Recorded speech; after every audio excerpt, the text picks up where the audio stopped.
IVM. You know how at the beginning of each month you allocate a certain amount of money for your upcoming vacation or your brand new phone? And you know how by the end of every month you end up using that money for other things? The Jupiter Digital Banking app has a very easy solution for it.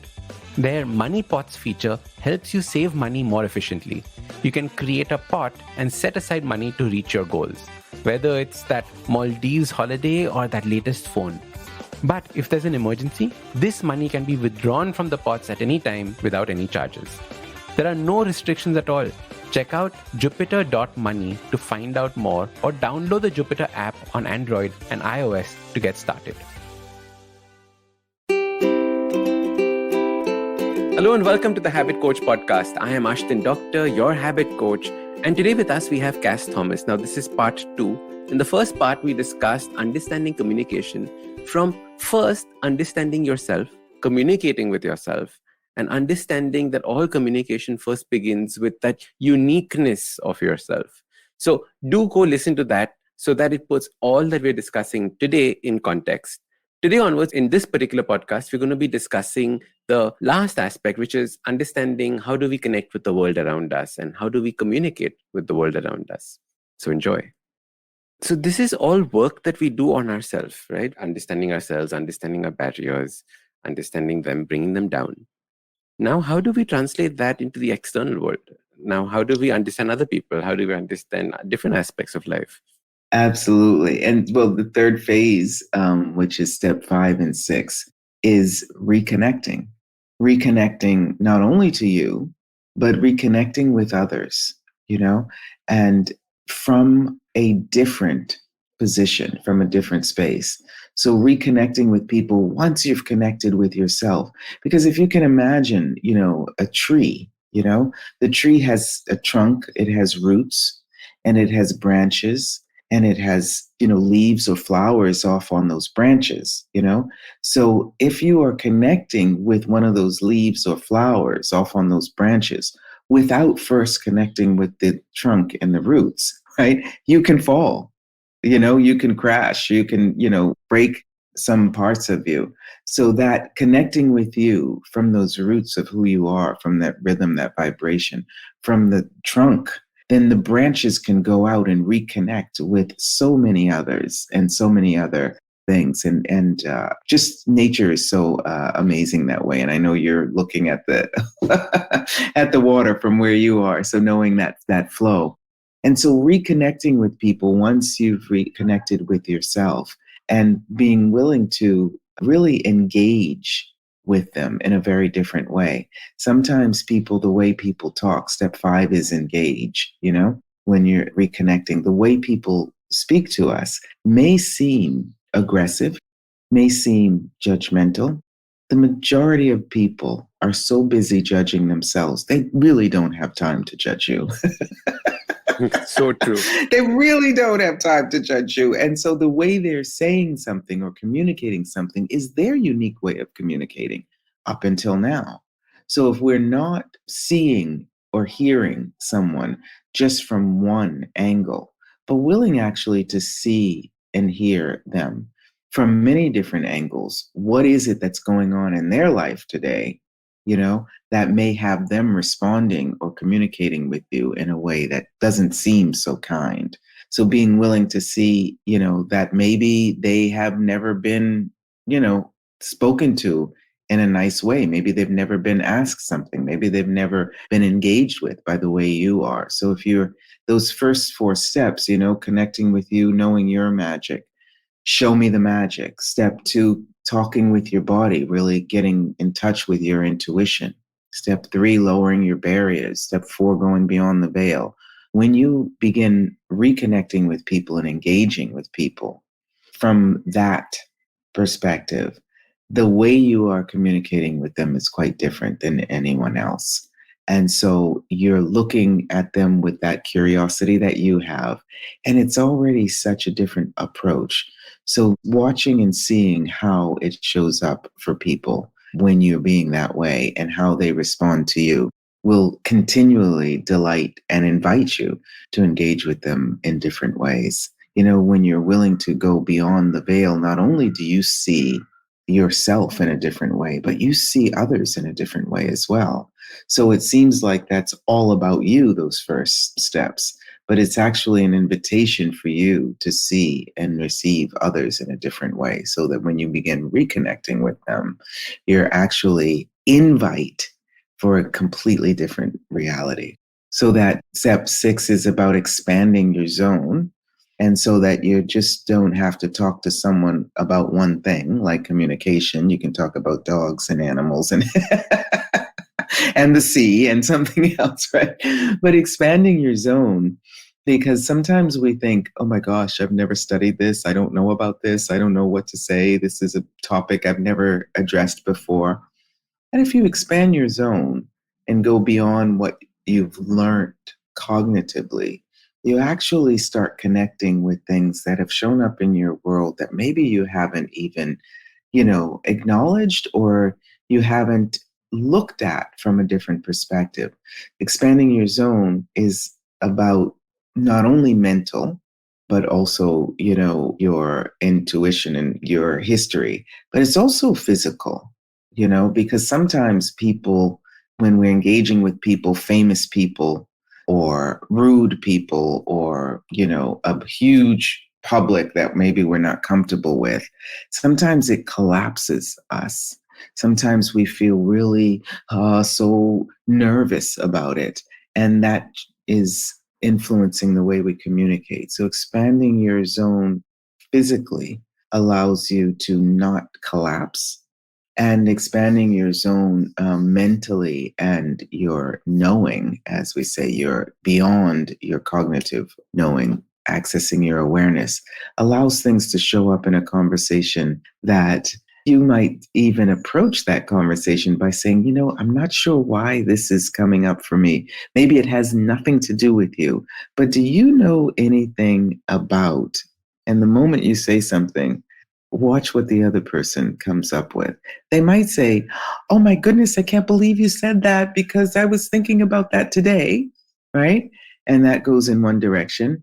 Or they might say, no, that doesn't ring any bells for me. I mean, what I usually think about is, and they'll come up with something that maybe you didn't mention, but that you're aware of too. So it's, communication is a continuous journey, and it is involved in everything in our lives, you know? So when you are really interested in reconnecting with people and engaging with them in a different way, you will engage with all the elements, whether it be the weather, the earth, the fire, the heat, the wind, it may be your invisible friends, a lot of people have guardian angels, or they might be some of the ancestors in your life, or it might be something that you have read. It doesn't have to be spiritual, it doesn't have to be religious, it doesn't have to be anti-religion, or whatever works for you. It's just has to be whole and holistic, I would say, is what we are and who we are, And so the 7th step is really all by itself in establishing true connection. And it's about connecting with the earth, Allergies come up when we're resisting the earth, when we're trying to control it. And, what we have been reacting to at this time may be an intuition about climate change, and so connecting with the earth makes us feel at home here. And we have been born on this planet. I don't know, you're not on Mars or Jupiter, are you? No. Came back last week. Okay, good. Okay, good. Me too. And so we're home here on planet Earth. And so is everyone else that's in a body on this planet. And when you recognize that this is your home, you never feel out of place anywhere you go. And you recognize that your family or your home partners are anyone and everyone that's on this planet, you know? And so when you recognize that you're home here, not only do you not feel out of place with anyone? But anywhere you go, right? If you're willing to ask that, wow, show me the magic here. What is connected with me here?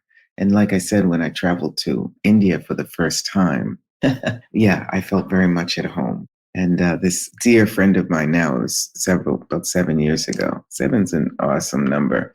He found me online a couple of years before, and he came up to me when I had arrived in India, and from behind me he says, "Hello, Kass.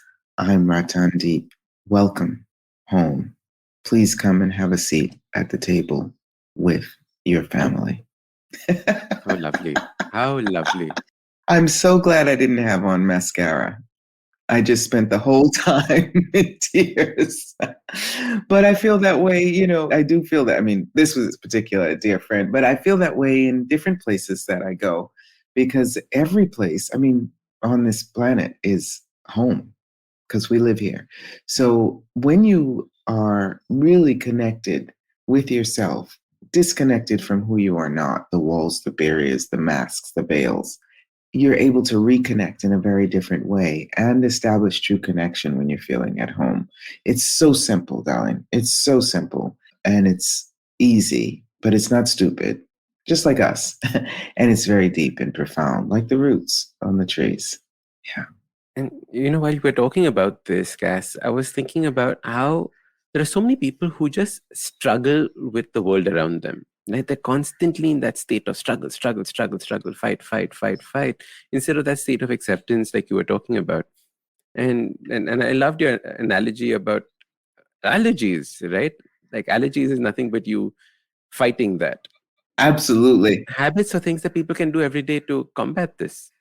Absolutely. Ask, that wake up in the morning and connect with, these 7 steps. It doesn't have to be in that order, whatever works for you, right? So waking up in the morning, you know, and saying hello to the planet, to the earth, hopefully you have a window somewhere. It's lovely to have a window in your bedroom. But even if you don't, you are still, your house is probably on the planet, right? And just see if you can perceive the sun, even if it's raining. you know this is all just an invitation for you to wake up, not just in your mind. Because if you look at the mind and the brain, right, it's like 10%. If we're like Einstein or something, 10% of our brain capacity is the mind. Look how little of a space that takes up in your whole body. So if you're actually willing perhaps to connect with your heart in the morning, or your solar plexus, if you know about chakras, or your feet, allow your feet to connect with the earth. The way you walk, the way you talk, the way you smile inside, that is going to give you a communication with yourself and all the way through to the planet and the sun and the moon and the stars up in the sky. And so when you see people, you'll be shining. Let your inner light shine out. And when you do that, you actually illuminate the inner light in other people, and that starts to shine out in them as well. Wow.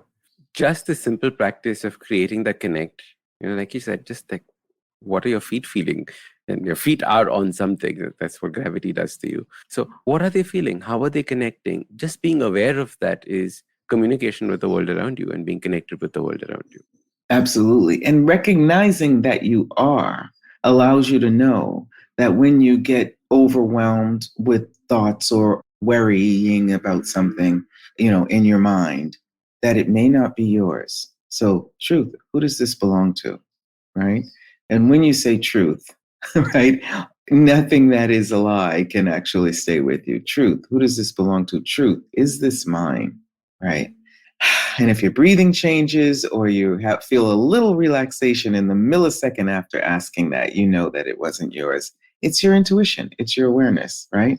And you don't have to change it. You don't have to fix it. You don't have to do anything.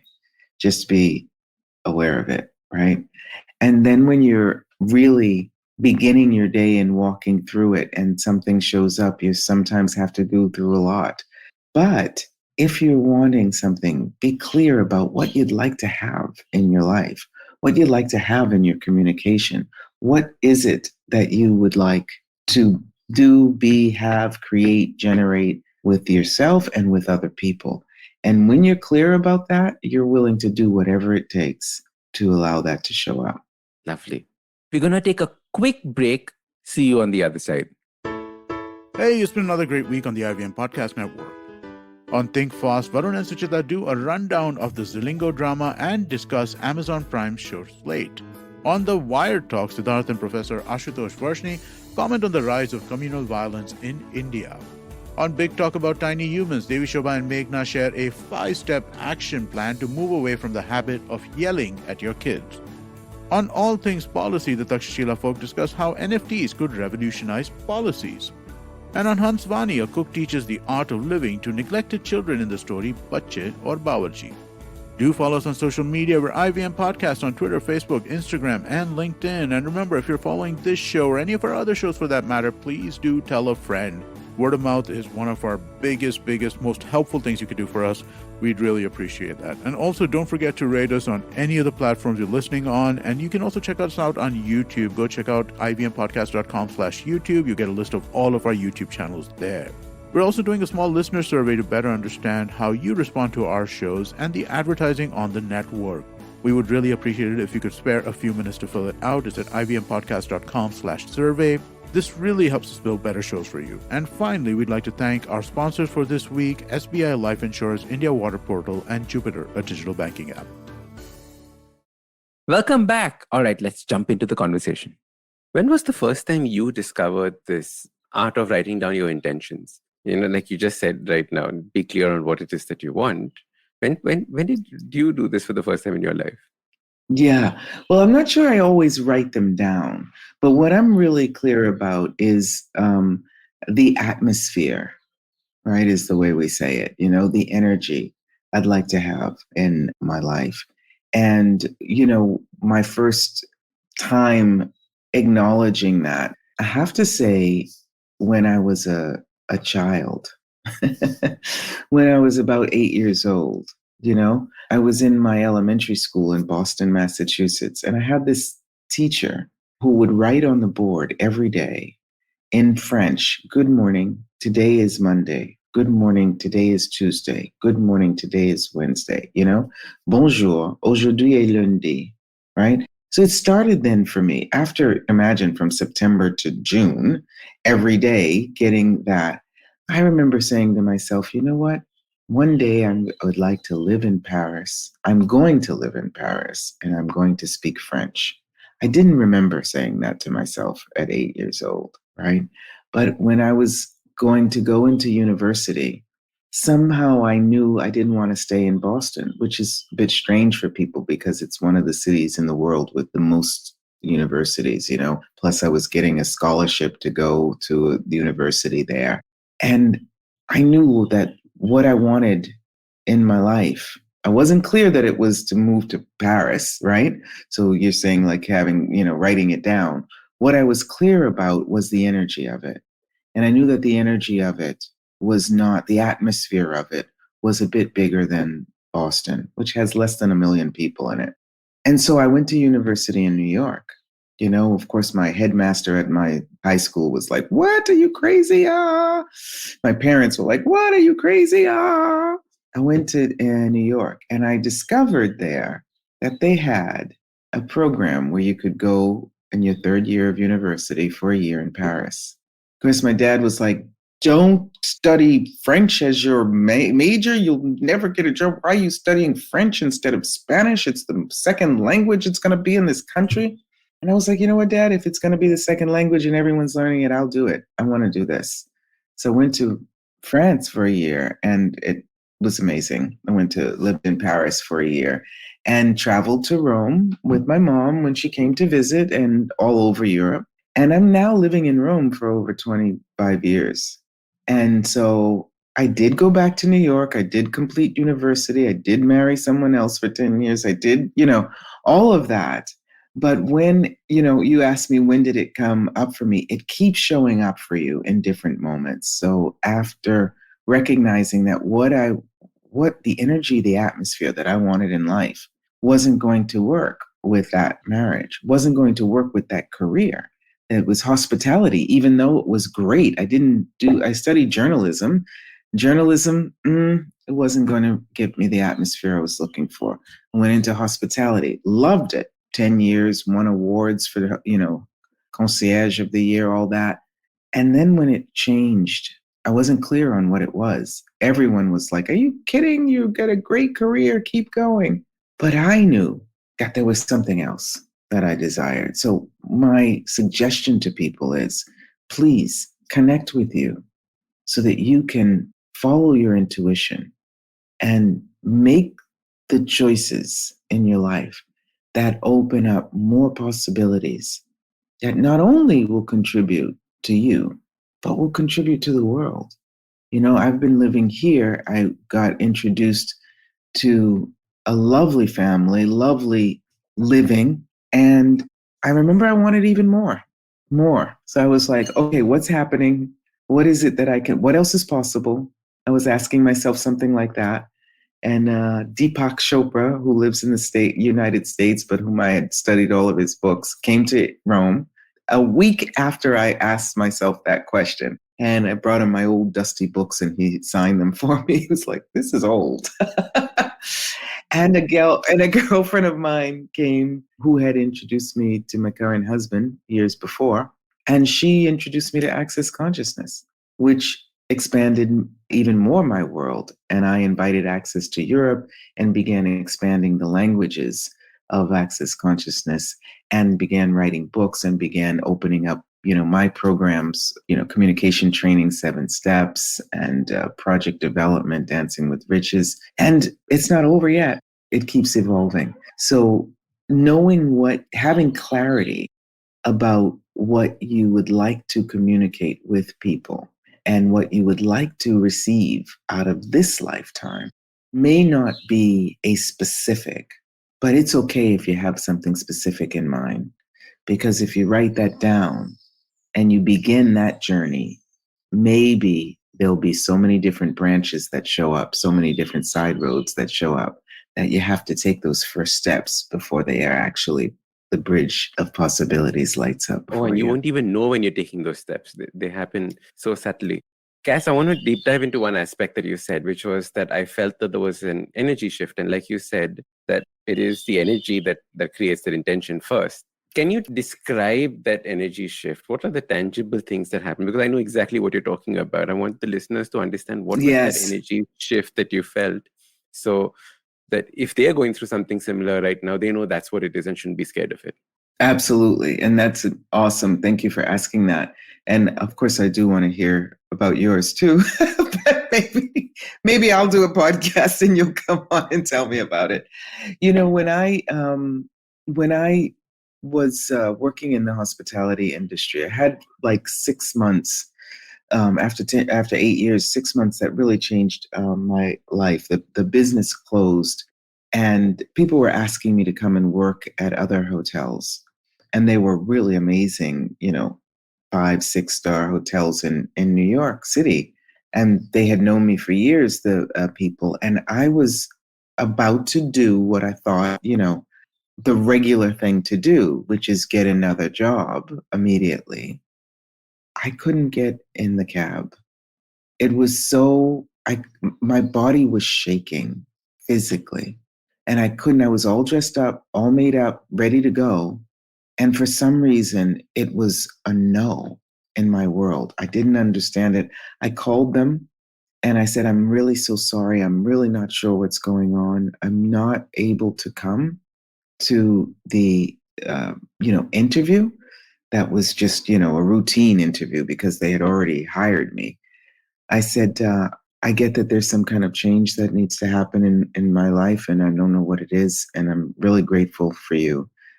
And I didn't take another job, I even went on unemployment, which, as a middle class, you don't go on unemployment, of course, rich people go on unemployment and people who are lower class go on unemployment. They're smarter. But middle class, you feel like you have to work. And, a friend of mine transformed at that time to a guy from Ecuador. And I was in New York without working for the first time. And I started traveling with my sister-in-law at the time. She's a famous jazz singer. And she said, look, I can't pay you, but I can pay for your trip and take care of it or anything.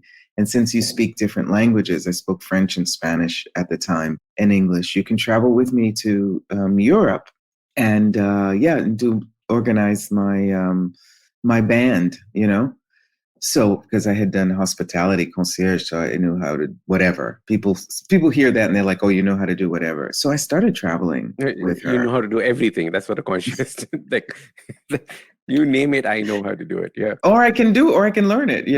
It's so funny. When I moved to Italy, there was an American guy here, and he said, "Oh, I want to do a film. Can you be the producer of the film?" I was like, "What? I've never done a film before. I've done theater before, but I haven't done a film before." "Oh yeah, but you've done other things. Anything you don't know, I can show you." So I had a film production company for 6 years. So funny. But anyway, when I started traveling again, and this is what you were asking me about, recognizing the energy. First of all, recognizing the energy when you're not choosing something that everyone says you should choose, right? You should go and do this, and you are not getting a yes on it. Follow your knowing, and it can be uncomfortable. People may be in judgment of you. Please do not buy their judgment, because you will diminish your eyesight, you'll diminish your perspective, you'll diminish your intuition, and all the things that'll be showing up for you. You won't be looking at them because you're looking down and thinking that you're wrong. Okay. So if something is really your gut feeling says, no, don't do it, follow that. That's it. So, something that's easy that works for everyone else, but doesn't necessarily work for you. And so when I started traveling, I got to tell you, I was in a hotel room taking a bath. I won't go into particulars, but no. And I was crying in the bathtub, and I didn't know why. It was so strange. And they were waiting for me downstairs because I had to translate the interview that Nina Freelon, she's an amazing jazz singer. And I said, I'm so sorry. Again, right? These 6 months that changed my life. I'm so sorry. I don't know why, but I'm crying in my tub. I think that I'm not happy in my marriage. That's what came up for me. And she said, oh, I could have told you that. What? What? And so, how it shows up, it might show up by tears. It might show up by your body having an illness or having a discomfort and shaking. There's something that is not definable. And a lot of times when you have an illness show up and you go to the doctors and nobody has a diagnosis or, for you, then you're like, oh, okay, thank you so much. I know this is actually energetic. Something is knocking on my door. Am I willing to open the door and see it, And so that was 6 months. I left that career, left my first marriage, which I never thought I would do because my parents came together after being divorced from other people.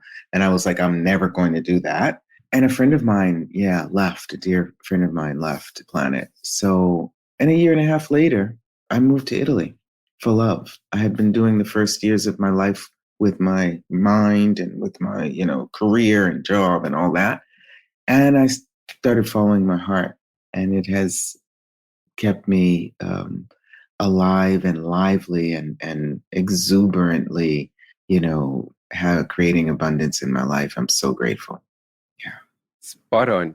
The energetic shift that takes place, the uneasiness, right? It is so palpable. You just can't seem to get away from it. And you need to know how to change. And you're at a crossroads where your body, your mind, your soul, everything is telling you one thing, but society is telling you something else, or your logical brain is telling you something else. And very often when you do that aspect that your logical brain is telling you or your society is telling you, you then live with that sense of guilt because your conscience was telling you something else, right? Your soul was telling you something else. And I see this so often in people. It's like, if only I had done that at that point of time, and you're living with that guilt at that stage. So one aspect of understanding this is also knowing when to realize what the future steps are going to be. Are you going to be able to live with the decision that you've made, with the guilt that's there? Or, like you said, follow your heart, follow the energies that are coming up, and be okay with that uncomfortable sense, because you know that if you go down this path, it will shift eventually. I think there's a lot of trust that comes in that step. Absolutely. Absolutely. And you never know what would have shown up had you done that thing you feel guilty about not doing. I mean, I remember not taking a private flight with a guy once, and really, maybe I should have done it. Took me so much longer to get back to New York instead of taking that private flight. But perhaps it was my intuition, you know, maybe on that private flight with the guy, our energies together might have caused a crash, right? Didn't cause a crash for him. He got back to the hotel that I was working at the time. Maybe he could have been sexually abusive to me in the plane, in the air. Who knows, Maybe not. Maybe when we got back to the hotel, his wife would have had me fired because what are you doing bringing home this cute young girl in a private plane? Who knows? I'm not saying that I have to be right about it. But if we spend so much time on guilt, on shame, we call those in Access, they distractor implants. They distract us from actually creating something greater in the future. So if anyone ever has something that they think they should have done and they didn't do it, you know what? You cannot fail, okay? You cannot fail. You either win or you learn something, all right? So if you're willing to recognize, wow, I could have done that. Okay, so what is it? What else is possible now? How does it get any better than this? What can I utilize from this awareness, right? This learning for creation in the future. And I've got to tell you that if you're willing to receive the information from that thing that you didn't do, right, it will make it so much easier in the future for more things to show up for you, A. And B, if the universe, God, Allah, Buddha, Shiva, whatever, does not have to put it to you again, so you learn something, you know what I mean, and bring it back to you. Yeah. And you're dating the same kind of person over and over and over. That's an example of that. Absolutely. Absolutely. Mm-hmm. And you didn't learn anything. Exactly. And what is it that you can recognize that is so attractive about you with those kind of people? And maybe you might want to go into coaching with those kind of people. Yeah. Yes, it's been a fantastic conversation. Thank you for joining us. How can people reach out to you? How can people continue this conversation with you? And this I'm coming to visit you, so they could just come, call you, and we'll be having a cup of tea. Kass, you're home. Also, absolutely. But also KassThomas.com, KassThomas.com. And that's my information is all on there. And I'm on social media, but if you just Kass Thomas, though, you'll find it. And you can look up at the sun. And that's say, where you're hey, going to find me. I love the sunset. And do you see the sunset daily? It's not the same, is it?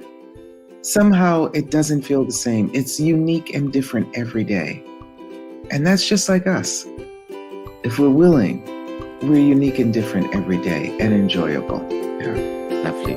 Thank you so much. Thank you. Now, if you like this podcast, don't forget to check out other interesting podcasts on the IVM network. You can listen to us on the IVM Podcast app or ivmpodcast.com. You can also follow us on social media. We are at IVM Podcast on Twitter and Instagram. If you want to reach out to me, I am at Ashdin Doc on Twitter and Instagram. We have a brand new habit coaching online course, quizzes, videos, and a lot more on the website awesome180.com. So check it out now.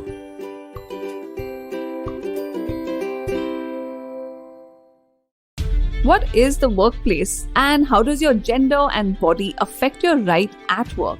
Hey, I'm Priya Mirza, and on the Longest Constitution podcast, we critically examine the vision of the Indian Constitution and laws. In season 1, we looked at sex, gender, sexuality in India, and the landmark judgments which transformed our rights as citizens in this country. In season 2, we discussed the laws which shape the workplace and examine how ability, competence, and merit impact us, and much more. Join me, Priya Mirza, every Wednesday only on the IVM Podcast app, website, and all the major podcast streaming platforms.